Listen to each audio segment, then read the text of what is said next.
ডিসেম্বরের মধ্যেই সংসদ নির্বাচনের দাবি জোরদার করতে জাতীয় ঐক্যমত গঠনের উদ্যোগ নিয়েছে বিএনপি।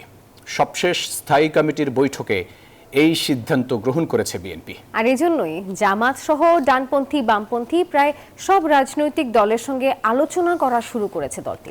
নেতারা বলছেন এর মধ্য দিয়েই নির্বাচন ইস্যুতে জাতীয় ঐক্যমত প্রতিষ্ঠা হবে, সহজ হবে গণতান্ত্রিক উত্তরণের পথ। সরকারকে সহযোগিতা করার পাশাপাশি অনেক দিন থেকেই ডিসেম্বরের মধ্যে জাতীয় নির্বাচনের দাবি জানিয়ে আসছে বিএনপি। দাবি আদায়ে দফায় দফায় অন্তর্বর্তী সরকারের প্রধান উপদেষ্টা ডক্টর মোহাম্মদ ইউনূসের সঙ্গে বৈঠকও করেছে বিএনপি নেতারা। যদিও সবশেষ আলোচনায় বিএনপি মহাসচিব জানিয়েছেন ভোটের দিনক্ষণ নিয়ে সরকারের বক্তব্যে একেবারেই সন্তুষ্ট নন তারা। নির্বাচনের সুনির্দিষ্ট রোডম্যাপ, যেটা আমরা বেশ কিছু কাল থেকেই বলে আসছি, আমরা একেবারেই সন্তুষ্ট নই, আমরা পরিষ্কার করেই বলেছি। এমন বাস্তবতায় শুক্রবার রাতে স্থায়ী কমিটির বৈঠক অনুষ্ঠিত হয়, যেখানে সভাপতিত্ব করেন দলের ভারপ্রাপ্ত চেয়ারম্যান তারেক রহমান। সর্বসম্মতিক্রমে সিদ্ধান্ত হয় ডিসেম্বরের মধ্যে সংসদ নির্বাচন অনুষ্ঠানের দাবিকে জোরালো করতে জাতীয় ঐক্যমত প্রতিষ্ঠার উদ্যোগ নেয়ার।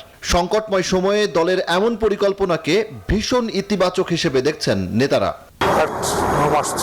চলে গেল, এই সরকারের কাছে প্রত্যাশিত ফলাফল এখনো আসেনি। তো এইগুলো করতে হলে গণতন্ত্র প্রতিষ্ঠা করতে হবে। এইগুলো গণতন্ত্র প্রতিষ্ঠা করলে ভালো নির্বাচন দিতে হবে। তো এইসব ব্যাপারে যদি ঐক্যমত না হয়, বৈঠক করে তো কোনো লাভ হবে না। বিএনপি নেতারা বলছেন মৌলিক সংস্কার শেষ করে দেশ ও জনগণের বৃহত্তর স্বার্থে দ্রুত নির্বাচন দেয়া উচিত অন্তর্বর্তী সরকারের। বলেন ডিসেম্বরের মধ্যে জাতীয় নির্বাচনের দাবি কেবল বিএনপির নয়, গণতন্ত্রকামী সব মানুষের। সংস্কারের জন্য তো আমরাই প্রথম উদ্যোগ নিয়েছি, আমরাই সংস্কারের কথা বলছি এবং আমরা কি কি সংস্কার ঐক্যমত পোষণ করেছি সেটাও বলে দিয়েছি, অন্যান্য দলও বলেছে। তো সবগুলোকে এক জায়গায় এনে যেখানে ঐক্যমত হয়েছে সেগুলো তো এক মাসের মধ্যে সম্পাদন করা সম্ভব। সুতরাং সংস্কারের যারা কথা বারবার বলছে, তা আমি তো বললাম সংস্কারের বিষয়ে পরিষ্কার একটা অবস্থান সৃষ্টি হয়েছে।